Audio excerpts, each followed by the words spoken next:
दोस्तों यह पार्ट वहीं से शुरू होता है जहां से हमारा पिछला पार्ट ख़त्म हुआ था। दोस्तों आपने पिछले पार्ट में देखा होगा कि हान चोल उस जिम के अंदर पहुंच चुका होता है, जिसे देखने के बाद ताई से कहने लग जाता है कि आखिरकार हान चोल यहां पर क्यों है। और इस बात को सुनने के बाद हानुल कहने लग जाता है कि लगता है कि उन माफियाओं ने मेरी बात मान ली। और हम देखते हैं कि हान चोल कहने लग जाता है कि आखिरकार तुम मेरी मदद क्यों करना चाहते हो। तुम्हें पता है कि मेरी टांग में फ्रैक्चर है, जिसकी वजह से मैं अपने ग्रुप की तरफ से नहीं लड़ सकता। तो तुमने मेरी ग्रुप की तरफ से लड़ने का फैसला क्यों किया। मैंने कभी भी नहीं सोचा था कि तुम इतनी आसानी से मान जाओगे। तुम बहुत ही ज़्यादा कमज़ोर दिल इंसान हो। जिसे सुनने के बाद हारून कहने लग जाता है कि मुझे माफ़ कर देना, लेकिन मैं किसी की मदद नहीं करना चाहता था और ना ही मैं तुम्हारी तरफ से लड़ना चाहता था। मेरे पास कोई ऐसा इंसान है जिसकी वजह से मुझे यह सब करना पड़ रहा है। जिसे सुनने के बाद हान चोल उसके कंधे पर हाथ रखते हुए कहने लग जाता है कि मुझे नहीं पता कि तुम क्या करना चाहते हो, लेकिन इसका असर बहुत ही ज़्यादा बुरा हो सकता है। जिसे सुनने के बाद हानुल थोड़ा सा उदास हो जाता है और हम देखते हैं कि अचानक से हानुल कहने लग जाता है कि मैं अभी तक इस चीज़ के बारे में श्योर नहीं हूँ, लेकिन मेरे अंदर काफ़ी ज़्यादा ताकत है। जब भी मैं किसी के ऊपर वार करता हूँ तो इसका इफ़ेक्ट इतना ज़्यादा नहीं होता। मेरा मतलब है कि ऐसा लगता है कि जैसे मैं अंडों से पत्थर को तोड़ने की कोशिश कर रहा हूँ। इसका क्या मतलब है। जिसे सुनने के बाद हान चोल कहने लग जाता है कि यह सिर्फ इसलिए होता है क्योंकि तुम्हारे अंदर ताकत तो बहुत है, लेकिन तुम अपनी ताकत को सही तरीके से इस्तेमाल नहीं कर पाते हो। जिसे सुनने के बाद हारून कहने लग जाता है कि आपके कहने का क्या मतलब है। मैं आपकी बात को समझ रहा हूँ, लेकिन मेरा मतलब है कि मेरे हाथ बहुत ही ज़्यादा कमज़ोर पड़ जाते हैं जब भी मैं किसी के ऊपर हमला करता हूँ। ऐसा लगता है कि जैसे मैं मानो अंडों से पत्थर को तोड़ने की कोशिश कर रहा हूँ। इसका क्या मतलब है हान चोल। जिसे सुनने के बाद हान चोल कहने लग जाता है कि इसका मतलब है कि तुम अपने पैरों पर बिल्कुल भी काम नहीं करते। जिसे सुनने के बाद हान थोड़ा सा हैरान हो जाता है और हान चोल बताने लग जाता है कि जब भी तुम किसी को प्रवाह करते हो तो तुम अपने पंच के अंदर सारी ताकत को लगा देते हो, लेकिन तुम अपने पैरों पर काम नहीं करते, जिसकी वजह से तुम्हारी वह पंच की ताकत बेकार चली जाती है। तुम इस बात को कुछ इस तरीके से समझ सकते हो जैसे एक पंचिंग मशीन एक जगह पर खड़े होकर एक दीवार को तोड़ने की कोशिश कर रही है, लेकिन वहीं दूसरी तरफ एक पहिए वाली मशीन है। तुम जानते हो कि एक जगह पर खड़े होकर वह पंचिंग मशीन उस दीवार को तोड़ सकती है, लेकिन वहीं दूसरी तरफ वह पहिए वाली मशीन चाहे अपनी कितनी भी ज़्यादा ताकत लगा ले, वह उस दीवार को इतनी आसानी से नहीं तोड़ पाएगी। तुम भी कुछ उसी पहिए वाली मशीन की तरह हो। जब तुमने मुझ पर आखिरी वार किया था तो तुमने अपने पैरों के ऊपर बिल्कुल भी ध्यान नहीं दिया, जिसकी वजह से तुम्हारे पंच के अंदर लगी सारी की सारी ताकत बेकार चली गई और वह मुझ पर बिल्कुल भी असर नहीं कर पाई। तुम्हें अपने पैरों पर ध्यान देना होगा, तभी जाकर तुम कुछ कर सकते हो। जिसे सुनने के बाद हानुल कहने लग जाता है कि लेकिन इसके बारे में मेरे मास्टर ने मुझे पहले क्यों नहीं बताया। जिसे सुनने के बाद वहाँ पर लिहारू आ जाती है और हानुल से कहने लग जाती है कि अंकल ने तुम्हें यह बात इसलिए नहीं बताई क्योंकि इस बात का कोई मतलब ही नहीं था। मेरे मतलब है कि तुम्हारे अंदर कोई स्किल नहीं है, जिसकी वजह से यह बात तुम्हें उसने नहीं बताई। जिसे सुनने के बाद हानुल थोड़ा सा हैरान हो जाता है और हान चोल कहने लग जाता है कि हाँ, वह लड़की बिल्कुल सही कह रही है। तुम्हारे अंदर कोई भी स्किल नहीं है, जिसकी वजह से तुम्हें अपना ध्यान रखना होगा क्योंकि तुम्हारा जो अगला अपोनेंट है वह एक हैवीवेट चैंपियन है जो कि काफ़ी ज़्यादा खतरनाक है। वह तुम पर दबाव डालकर तुम्हें हराने की कोशिश करेगा और उसका डिफेंस काफ़ी ज़्यादा मजबूत है, लेकिन मैंने भी तुम्हें फाइट करते हुए देखा है। तुम भी काफ़ी ज़्यादा ताकतवर हो, लेकिन अगर तुम अपनी स्किल की जगह पर अपनी स्पीड पर काम करो तो शायद तुम अपने अपोनेंट पर दबाव डालकर उसे हरा सकते हो। जिसे सुनने के बाद हानुल कहने लग जाता है कि क्या इसके अलावा और कोई भी रास्ता है। जिसे सुनने के बाद हान चोल कहने लग जाता है कि मैंने इसके बारे में सोचा था जब तुम मेरे खिलाफ लड़ रहे थे और इसका सिर्फ एक ही रास्ता है। जिसे सुनने के बाद हानुल थोड़ा सा हैरान हो जाता है और हान चोल बताने लग जाता है कि लेकिन वह रास्ता काफ़ी ज़्यादा खतरनाक हो सकता है। फिर इसके बाद हमें अगली सुबह का सीन दिखाया जाता है और हम उसी गुंडे के अड्डे को देखते हैं और हम देखते हैं कि वहाँ पर नंबर 3 और नंबर 2 बैठे हुए होते हैं और वे हानुल का मैच देखने के लिए तैयार होते हैं। और हम देखते हैं कि अचानक से नंबर 2 कहने लग जाता है है कि तुम्हें पता है ना, बॉस ने तुम पर इतना ज़्यादा भरोसा किया है, अगर यह लड़का हार गया ना तो तुम अपनी गद्दी ही नहीं बल्कि अपनी ज़िंदगी भी हार बैठोगे। जिसे सुनने के बाद नंबर 3 काफ़ी ज़्यादा गुस्सा हो जाता है और कहने लग जाता है कि तुम्हें मुझे डराने की कोई भी ज़रूरत नहीं है, अगर ये मैच मैं जीत गया ना तो अगला नंबर 2 मैं ही बनूंगा। जिसे सुनने के बाद नंबर 2 का बंदा काफ़ी ज़्यादा गुस्सा हो जाता है और कहने लग जाता है कि तुम्हारी हिम्मत कैसे हुई ये सब कहने की। जिसे सुनने के बाद अचानक से वहाँ पर किसी की आवाज़ आती है और वह कहने लग जाता है कि लगता है कि ये मैच काफ़ी ज़्यादा इंटरेस्टिंग होने वाला है, शायद इसी वजह से मैं इसे देखने के लिए यहाँ पर आया हूँ। और हम देखते हैं कि यह गैंगस्टर बॉस होता है, जिसे देखने के बाद नंबर 2 कहने लग जाता है कि बॉस आप यहाँ पर क्या कर रहे हैं, मैच बस शुरू ही हुआ है। और हम देखते हैं कि अचानक वह सारे के सारे बंदे काफ़ी ज़्यादा हैरान हो जाते हैं और नंबर 3 कहने लग जाता है कि आखिरकार यहाँ पर क्या हुआ। और हम देखते हैं कि एक और बंदा कहने लग जाता है कि बॉस ज़रा देखो, यह मैच तो शुरू होने से पहले ही ख़त्म हो गया। फिर इसके बाद हमें थोड़ी देर पहले के सीन का दिखाया जाता है और हम देखते हैं कि जिम के बाहर हानचोल और वे हानुल खड़े हुए होते हैं और हानुल कहने लग जाता है कि क्या वह तुम्हारा पैतरा सचमुच काम करेगा। जिसे सुनने के बाद हानचोल कहने लग जाता है कि हाँ, यह बिल्कुल काम करेगा, लेकिन तुम्हें यह वार काफ़ी ज़्यादा ध्यान से करना होगा क्योंकि इस वार के अंदर तुम्हें अपनी सारी की सारी ताकत को मिलाना है और अपने फुटवर्क पर भी थोड़ा ध्यान देना होगा ताकि तुम उस वार को आसानी के साथ कर पाओ। जिसे सुनने के बाद हानुल कहने लग जाता है कि जब मुझे मास्टर की ज़रूरत होती है तो मास्टर आखिरकार कहाँ पर होते हैं। और हम देखते हैं कि अचानक से हानचोल का ध्यान किसी चीज़ पर चला जाता है और वह कहने लग जाता है कि मैंने तो इस चीज़ के बारे में कभी सोचा ही नहीं था। जिसे सुनने के बाद हानुल थोड़ा सा हैरान हो जाता है और हानचोल बताने लग जाता है कि जब मैंने तुम्हें गली के अंदर देखा था तो तुम काफ़ी ज़्यादा शांत थे, लेकिन जब तुम्हें मैच के अंदर देखा तो तुम पागलों की तरह लड़ रहे थे, इसका क्या मतलब है। जिसे सुनने के बाद हानुल कहने लग जाता है कि यह सिर्फ मेरे चश्मे की वजह से है, हालांकि मुझे नहीं पता कि मेरे साथ ऐसा क्यों होता है, लेकिन जब भी मैं अपने चश्मे उतारता हूँ तो मैं एक अलग ही इंसान बन जाता हूँ। मेरे अंदर उन बदमाशों के लिए बहुत ही ज़्यादा गुस्सा भरा हुआ है, लेकिन जब भी मैं उन बदमाशों के पास जाता हूँ तो मेरे पैर कांपने लग जाते हैं, लेकिन जब भी मैं अपना चश्मा उतारता हूँ तो मैं एक अलग ही इंसान बन जाता हूँ। जिसे सुनने के बाद हानचोल काफ़ी ज़्यादा हैरान हो जाता है और वह कहने लग जाता है कि ऐसा लगता है कि जब भी तुम अपने चश्मे उतारते हो तो तुम्हारा डर पूरी तरीके से गायब हो जाता है और तुम्हें ऐसा लगने लग जाता है कि जैसे तुम्हारे आसपास घूम रहे बदमाशों को तुम्हें मजा चखाना है और उन्हें हरा देना है।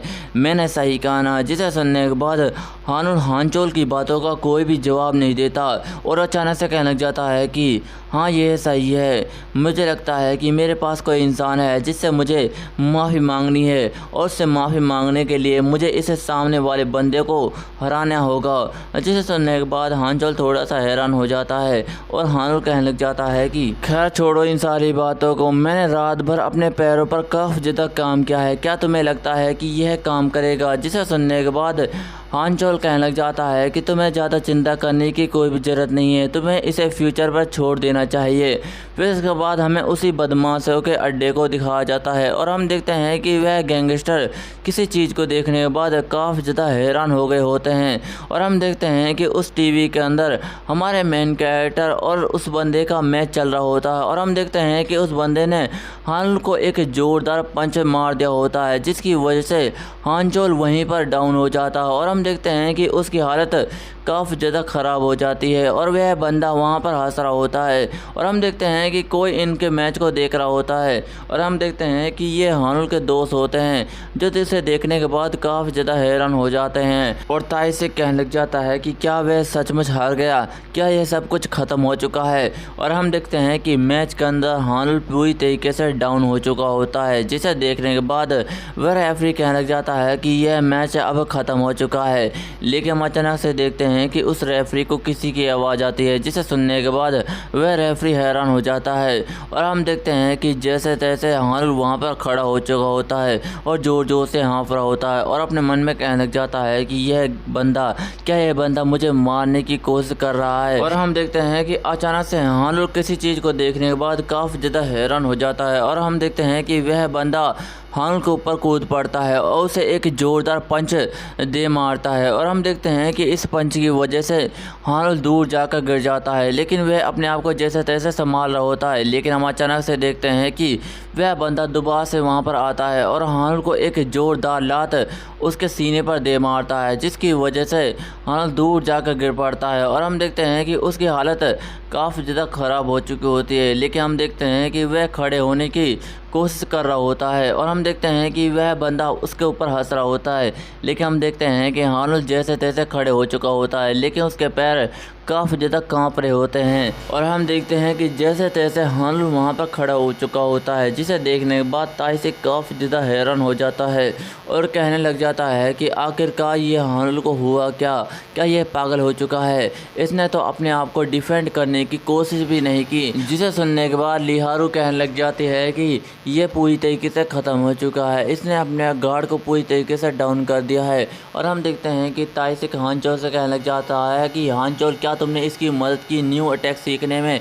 यह तो कोई वार भी नहीं कर रहा। और हम देखते हैं कि हानचोल भी उसे देखने के बाद काफ़ी ज़्यादा हैरान हो रहा होता है और कहने लग जाता है कि मुझे नहीं पता है कि यह ऐसा क्यों कर रहा है, लेकिन मैं इतना जानता हूँ कि जिससे वह लड़ रहा है वह कोई इंसान नहीं हो सकता। और हम देखते हैं कि अचानक से उन तीनों को किसी चीज़ की आवाज़ आती है और हम देखते हैं कि वहाँ पर उस गैंगस्टर ग्रुप के बंदे आ चुके होते हैं, जिन्हें देखकर वह काफ़ी ज़्यादा हैरान हो जाते हैं। और हानचोल कहने लग जाता है कि अगर इस मैच को हम हारे तो ये हमारे लिए काफ़ी ज़्यादा ख़तरनाक हो सकता है। फिर इसके बाद हमें उसी सीन को दिखाया जाता है जहाँ पर वह दोनों बंदे लड़ रहे होते हैं और हम देखते हैं कि वह बंदा काफ़ी ज़्यादा खुश हो रहा होता है और अचानक से हानुल के ऊपर एक जोरदार हमला कर देता है। लेकिन हम देखते हैं कि हानुल वहाँ पर बिल्कुल शांत खड़ा हुआ होता है और वह उस बंदे के मुक्के को रोकने तक की कोशिश भी नहीं कर रहा होता। और हम देखते हैं कि वह सारे गैंगस्टर ग्रुप के बंदे उस मैच को देख रहे होते हैं और एक बंदा कहने लग जाता है कि ज़रा देखो इस स्कूल के बच्चे को, यह तो अपने गार्ड को पूरी तरीके से डाउन कर चुका है, इसने अपने आप को पूरी तरीके से खुला छोड़ दिया है। जिसे सुनने के बाद नंबर 2 कहने लग जाता है कि लगता है कि यह पूरी तरीके से ख़त्म होने वाला है। और हम देखते हैं कि नंबर 2 अपने हाथ को उठाता है और हम देखते हैं कि वह सारे के सारे बंदे नंबर 3 को पकड़ लेते हैं। और नंबर 2 कहने लग जाता है कि बॉस ज़रा देखो, आपने नंबर 3 को एक मौका दिया था, लेकिन वह यह मौका भी पूरी तरीके से गंवा चुका है। बताओ कि इन दोनों के साथ क्या करना है। और हम देखते हैं कि बॉस उनकी बातों का कोई भी जवाब नहीं देता और हम देखते हैं कि नंबर 3 काफ़ी ज़्यादा डरा हुआ और काफ़ी ज़्यादा उदास होता है और कहने लग जाता है कि यह अब पूरी तरीके से ख़त्म हो चुका है। और हम देखते हैं कि उन तीनों के पास भी वह सारे के सारे गैंगस्टर बंदे पहुंच चुके होते हैं और हम देखते हैं कि वह बंदा हमारे मेन कैरेक्टर के ऊपर मुक्का मारने के लिए तैयार होता है और मुक्का मारते हुए कहने लग जाता है कि अब मरो कमीने। और हम देखते हैं कि वह हानुल के ऊपर मुक्का मारने ही वाला होता है कि अचानक से हानुल उस जगह से हट जाता है और हम देखते हैं कि उसका मुक्का पूरी तरीके से बेकार चला जाता है, जिसे देखने के बाद वह बंदा भी हैरान हो जाता है। और हम देखते हैं कि हानुल एक मुक्का बनाते हुए उस बंदे के ऊपर एक जोरदार वार करता है, जिसे देखने के बाद वह बंदा भी हैरान हो जाता है। और हम देखते हैं कि हानुल बड़ी तेज़ी के साथ उस पर वार कर रहा होता है, जिसे देखने के बाद वह बंदा कहने लग जाता है कि यह नहीं हो सकता। और हम देखते हैं कि वह सारे के सारे बंदे भी काफ़ी ज़्यादा हैरान हो चुके होते हैं और हम देखते हैं कि हानुल एक जोरदार मुक्का उस बंदे के मुंह पर दे मारता है और हम देखते हैं कि यह मुक्का इतना ज़्यादा जोरदार होता है कि उस बंदे के मुंह से भी ब्लड निकल जाता है। और हम देखते हैं कि वह बंदा शीशे से जाकर टकराता है और हम देखते हैं कि इसकी आवाज़ बाहर तक आ जाती है, जिसे देखने के बाद वह सारे के सारे बंदे काफ़ी ज़्यादा हैरान हो जाते हैं और इधर उधर देख रहे होते हैं। और हम देखते हैं कि वह बंदा पूरी तरीके से डाउन हो चुका होता है, जिसे देखने के बाद लिहारू और वह सारे के सारे बंदे काफ़ी ज़्यादा हैरान हो जाते हैं और हम देखते हैं कि वे वहाँ से ज़ोर ज़ोर से उछलने लग जाते हैं। फिर इसके बाद हमें उसी बॉस के अड्डे को दिखाया जाता है और हम देखते हैं कि वहाँ पर नंबर 2 काफ़ी ज़्यादा हैरान हो चुका होता है और वह कहने लग जाता है कि आखिरकार यह कैसा हो सकता है, यह इम्पॉसिबल है। और हम देखते हैं कि उसकी बात सुनने के बाद वह बॉस कहने लग जाता है कि लगता है कि वह हाई स्कूल का बच्चा अपना अपना ताकतवर वार करने की तैयारी कर रहा था, जिसे सुनने के बाद वह नंबर 2 कहने लग जाता है कि यह नहीं हो सकता, उसके बंदे के अंदर काफ़ी ज़्यादा ताकत है, वह उसके पंच को बिल्कुल भी नहीं सहन कर सकता। जिसे सुनने के बाद वह बॉस कहने लग जाता है कि मैंने भी आज तक ऐसा बंदा नहीं देखा जो इतने ताकतवर पंच को सहने की हिम्मत रखता हो, यह काफ़ी ज़्यादा कमाल का है। और हम देखते हैं कि वह बॉस नंबर 2 से कहने लग जाता है कि लेकिन नंबर 2, तुम इतने ज़्यादा परेशान क्यों हो, क्या तुम हमारी ग्रुप की जीत में खुश नहीं हो? जिसे सुनने के बाद नंबर 2 हैरान हो जाता है और कहने लग जाता है कि नहीं बॉस, ऐसा कुछ भी नहीं है। जिसे सुनने के बाद वह बॉस खड़ा हो जाता है और कहने लग जाता है कि हमने जो बैट लगाई थी उसमें नंबर 3 जीत चुका है, अब हमें उसे छोड़ देना चाहिए। जिसे सुनने के बाद नंबर 2 काफ़ी ज़्यादा हैरान हो जाता है और हम देखते हैं कि हमें लीहारू और हानचोल और ताइसिक को दिखाया जाता है और हम देखते हैं कि ताइसिक कहने लग जाता है कि लगता है कि हानचोल सचमुच तुमने उसे कुछ सिखाया है। जिसे सुनने के बाद हानचोल कहने लग जाता है कि मैंने इसके बारे में कभी भी नहीं सोचा था कि वह इतना ज़्यादा क्लीन शॉट मारेगा। उसे देखने से ऐसा लग रहा था कि जैसे वह अपने आप को पीछे धकेलने की कोशिश कर रहा है, लेकिन ऐसा बिल्कुल भी नहीं था। वह तो सामने वाले के गार्ड डाउन का इंतज़ार कर रहा था। जिसे सुनने के बाद ताइसिक कहने लग जाता है कि हाँ तुमने बिल्कुल सही कहा, यह बिल्कुल इसी तरह है जैसे एक चील अपने शिकार का इंतज़ार करती है। और हम देखते हैं कि उसकी बातें सुनने के बाद हानचोल कहने लग जाता है कि इस बात से कोई भी फ़र्क नहीं पड़ता। मैं जानता हूँ कि हानुल के पास बिल्कुल भी एबिलिटी नहीं है, लेकिन इसके बावजूद भी उसने रिस्क लिया और अपने अपोनेंट को हमले करने का मौका दिया ताकि वह अपना गार्ड डाउन कर दिए। लेकिन मैं जानता हूँ कि उसका अपोनेंट काफ़ी ज़्यादा ताकतवर था, अगर वह थोड़ी देर उसके मुक्के को सहता तो शायद हानुल को काफ़ी ज़्यादा चोट लग सकती थी। और हाँ, इसके अलावा हानुल के कंधे पर चोट लगी हुई थी, उसका क्या हुआ, क्या वह चोट ठीक हो गई?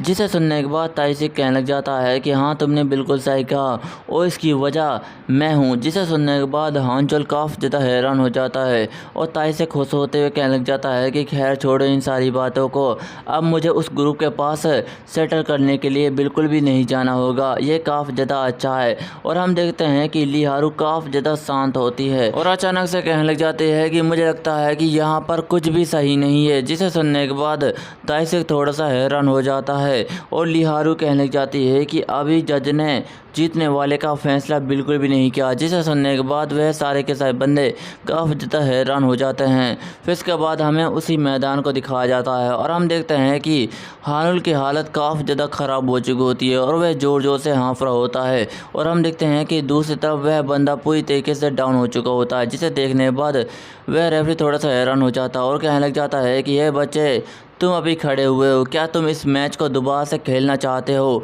और हम देखते हैं कि रेफरी की यह बात सुनने के बाद हानुल थोड़ा सा हैरान हो जाता है और हम देखते हैं कि वह बंदा अचानक से उठ जाता है। जिसे देखने के बाद हानुल की हालत काफ़ी ज़्यादा ख़राब हो जाती है और वह अपने मन में कहने लग जाता है कि मेरे अंदर इतनी भी ताकत नहीं है कि मैं अपनी फिंगर तक हिला सकूँ। अगर इस हरामी ने मेरे ऊपर हमला करने की कोशिश की तो शायद मैं मारा जाऊँगा।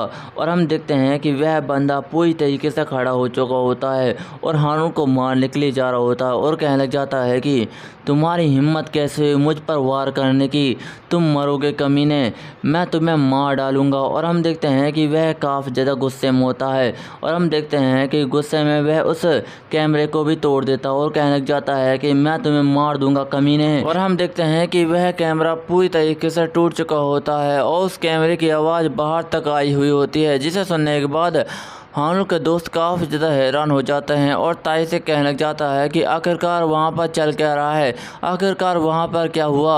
और वह कहने लग जाता है कि यह इस फ़ोन की स्क्रीन क्या हुआ, आखिरकार वहाँ पर चल क्या रहा है। और हम अचानक से देखते हैं कि उन तीनों को किसी चीज़ की आवाज़ आती है, जिसे सुनने के बाद वह काफ़ी ज़्यादा हैरान हो जाते हैं। और हम देखते हैं कि वहाँ पर एक एम्बुलेंस आ चुकी होती है, जिसे देखने के बाद लीहारू काफ़ी ज़्यादा हैरान हो जाती है। फिर इसके बाद हमें एक हॉस्पिटल का सीन दिखाया जाता है और हम वहां पर एक ऑपरेशन रूम को देखते हैं और हम देखते हैं कि ऑपरेशन रूम के बाहर वह सारे के सारे हानुल के दोस्त खड़े हुए होते हैं और वहां पर वह रेफरी भी मौजूद होता है। और हम देखते हैं कि लीहारू अचानक उस रेफरी से पूछने लग जाती है कि हे मिस्टर, आखिरकार उस जगह पर हुआ क्या था, क्या तुम मुझे बताओगे। जिसे सुनने के बाद वह रेफरी कहने लग जाता है कि अच्छा। और वह रेफरी बताने लग जाता है कि वह लड़का पूरी तरीके से पागल हो चुका था, उसने हमारा कैमरा भी तोड़ दिया था और उसे मैंने रोकने की पूरी कोशिश की थी। और हम देखते हैं कि वह लड़का पूरी तरीके से पागल हो चुका होता है और हम देखते हैं कि वह हानुल को मारने के लिए एक डंडा उठा रहा होता है, जिसे देखने के बाद वह रेफरी काफ़ी ज़्यादा हैरान हो जाता है और कहने लग जाता है कि यह बच्चे रुको ज़रा। और हम देखते हैं कि वह उसे पकड़ लेता है और वह कहने लग जाता है कि है बच्चे, तुम्हें पता है ना तुम क्या करने की कोशिश कर रहे हो, जल्दी से उसे वहीं पर रख दो। जिसे सुनने के बाद वह लड़का काफ़ी ज़्यादा गुस्सा हो जाता है और कहने लग जाता है कि अगर मेरे रास्ते में कोई आया तो मैं उसे मार डालूंगा। और हम देखते हैं कि वह रेफरी को उठाता है और दूर फेंक देता है और हम देखते हैं कि उस रेफरी की हालत वहीं पर ख़राब हो जाती है। और हम देखते हैं कि वह लड़का काफ़ी ज़्यादा गुस्से में होता है और कहने लग जाता है कि मैं तुम्हें मार डालूंगा।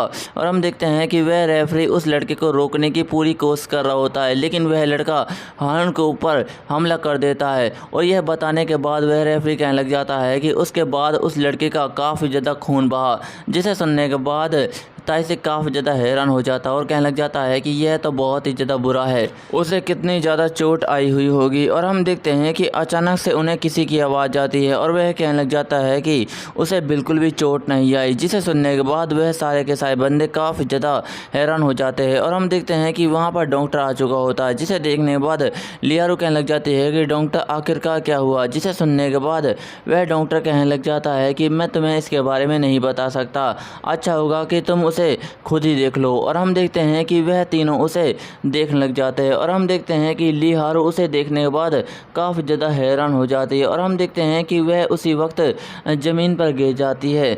और हम देखते हैं कि अचानक से ताइसिक कहने लग जाता है कि आखिरकार यह कौन है। और हम देखते हैं कि वहाँ पर हानुल नहीं बल्कि कोई और लड़का होता है और यह वही लड़का होता है जो हानुल को मारने की कोशिश कर रहा होता है। और उसे देखने के बाद लिहारू ज़मीन पर गिर जाती है और हम अचानक से देखते हैं कि ताइसिक उस रेफरी से कहने लग जाता है कि मिस्टर रेफरी, आखिरकार यहाँ पर चल क्या रहा है और ये यहाँ पर क्यों है? आपने तो कहा था कि मेरे दोस्त का खून बहुत ही ज़्यादा बहा है।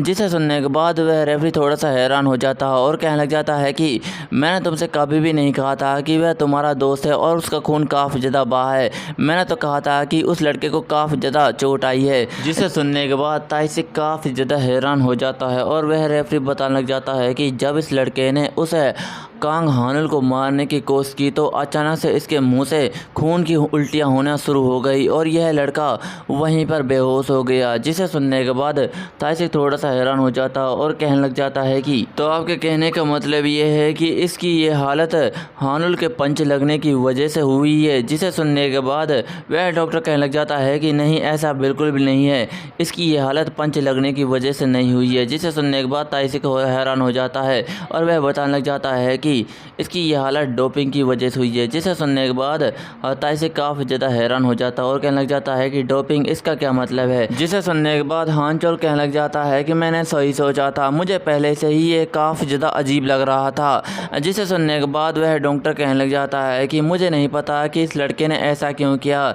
लेकिन इसने भारी मात्रा में डोपिंग को लिया है और यह इंसान की सहन करने की ताकत को और भी ज़्यादा बढ़ा देता है, जो इसके लिए काफ़ी ज़्यादा खतरनाक है। जिसे सुनने के बाद लिहारू काफ़ी ज़्यादा हैरान हो जाती है और कहने लग जाती है कि रुको जरा, हानुल कहाँ पर मौजूद है और उसके साथ क्या हुआ। और हम देखते हैं कि उन सब की बातें कोई छुपकर सुन रहा होता है और हम देखते हैं कि अचानक से वह वहाँ से बड़ी तेज़ी के साथ भाग जाता है और हम देखते हैं कि वह भागते भागते नंबर 2 के पास चला जाता है और नंबर 2 से कहने लग जाता है कि मुझे उस लड़के का पता मिल गया, वह वहीं पर मौजूद है, लेकिन अभी भी वह बेहोश है। अगर नंबर 3 को पता लग गया कि वह लड़का इस मैच के अंदर जीत गया है तो वह काफ़ी ज़्यादा शोर मचाएगा और हमारे लिए ये काफ़ी ज़्यादा प्रॉब्लम की बात है।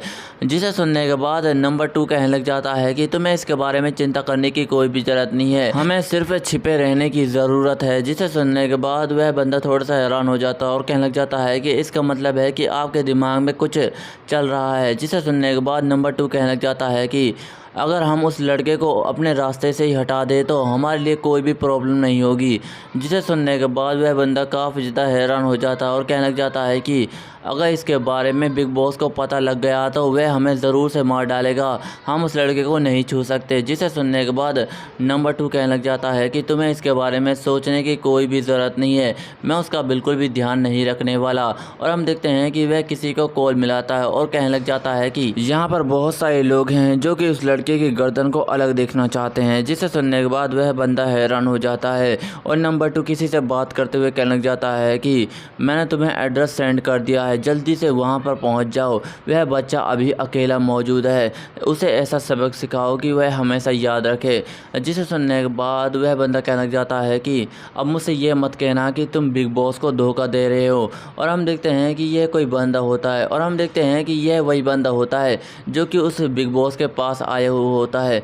और हम देखते हैं कि थोड़ी देर बाद हानुल के सारे दोस्त हानुल को लेने के लिए बाहर आ जाते हैं। और अचानक से लीहारू कहने लग जाती है कि मुझे अभी भी कुछ गलत लग रहा है। जिसे सुनने के बाद ताइसिक थोड़ा सा हैरान हो जाता है और लीहारू बताने लग जाती है कि उस लड़के का डोपिंग लेना कोई इत्तेफाक नहीं हो सकता, मुझे लगता है कि ये कोई साजिश है। जिसे सुनने के बाद हानचोल कहने लग जाता है कि तुम्हारे कहने का मतलब यह है कि कोई शुरू से ही हानुल को हराने की कोशिश कर रहा था। जिसे सुनने के बाद ताइसिक हैरान हो जाता है और कहने लग जाता है कि इसका मतलब है कि हमने हानुल को बिना प्रोटेक्शन के वहीं पर छोड़ दिया, हमें जल्दी करनी होगी। जिसे सुनने के बाद लीहारू कहने लग जाती है कि तुम जितने लोगों को जानते हो उन सबको कॉल करो, मैं दोबारा से 911 को कॉल कर लेती हूँ। और हम देखते हैं कि इन सब की बातें सुनने के बाद हानचोल कहने लग जाता है कि यह तो बहुत ही ज़्यादा बुरा है, मुझे लगता है कि जो लोग हानुल को हराना चाहते हैं उन लोगों ने अपना प्लान शुरू भी कर दिया होगा, हमें जल्दी करनी होगी।